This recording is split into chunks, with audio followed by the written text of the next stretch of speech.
Hello, everyone. In 1947, just 2 years after World War II, tensions were on the rise between the United States and the Soviet Union. Both nations had emerged as superpowers after the war, but their clash was rooted in political ideologies. This intense rivalry marked the beginning of the Cold War, a period characterized by political and military tension. Both countries were determined to develop their nuclear capabilities, including intercontinental ballistic missiles (ICBMs), capable of delivering nuclear weapons across continents. These ICBMs had to travel through outer space to reach such vast distances. The importance of space technology became evident because it would give one nation a significant advantage in terms of weaponry. This rivalry marked the start of the space race between the United States and the Soviet Union. In 1955, the United States announced its intention to launch artificial satellites into space. A few days later, the Soviet Union made a similar declaration.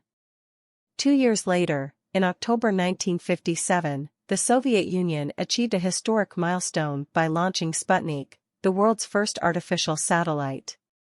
They followed this up by sending Sputnik 2 into orbit, carrying the first living creature, a dog named Laika.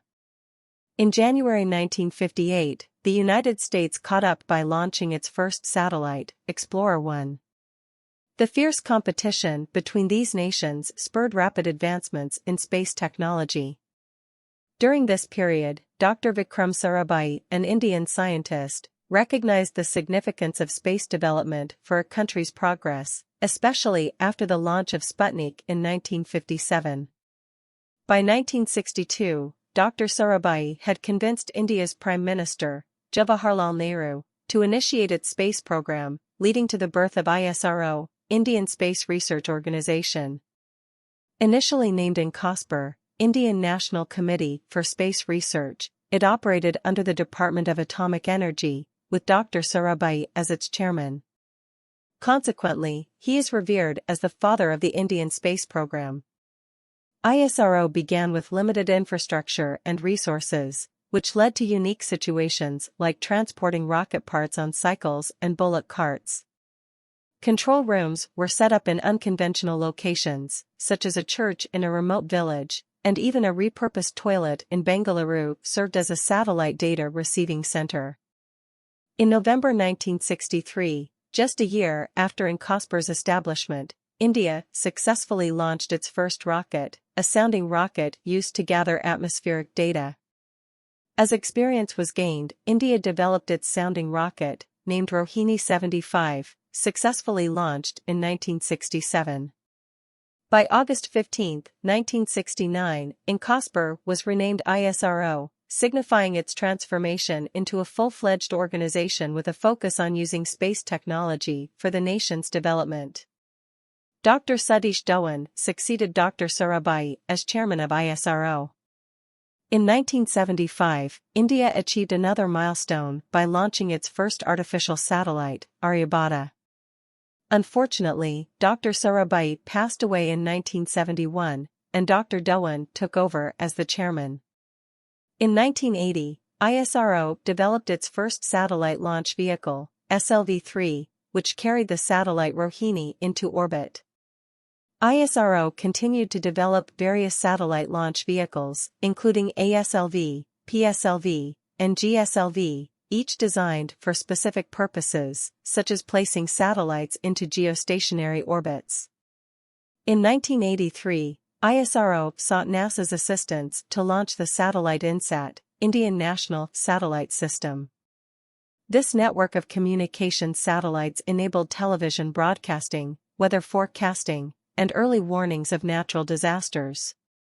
In 1984, Rakesh Sharma, a former Indian Air Force pilot, became the first Indian citizen to travel to space as part of the Soviet Union's Intercosmos program.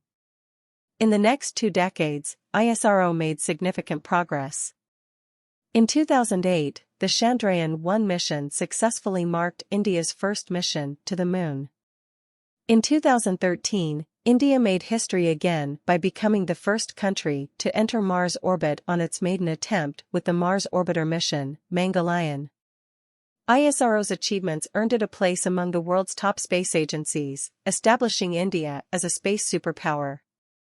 In the long term, ISRO has ambitious plans, including the Gaganyaan mission, India's first manned space mission, planned for 2024. ISRO also has missions to study the Sun, Aditya L1, a third lunar mission, Chandrayaan-3, and an Indian space station by 2030. Collaborative efforts and cost-effectiveness have become hallmarks of ISRO's approach to space exploration, as opposed to a competitive race. The end of the space race between the United States and the Soviet Union in 1975 exemplifies a shift toward international cooperation in space exploration. In summary, ISRO's journey is marked by remarkable achievements, a commitment to progress for humanity, and a spirit of collaboration with other space agencies worldwide. The future holds great promise for India's space program, with exciting missions on the horizon.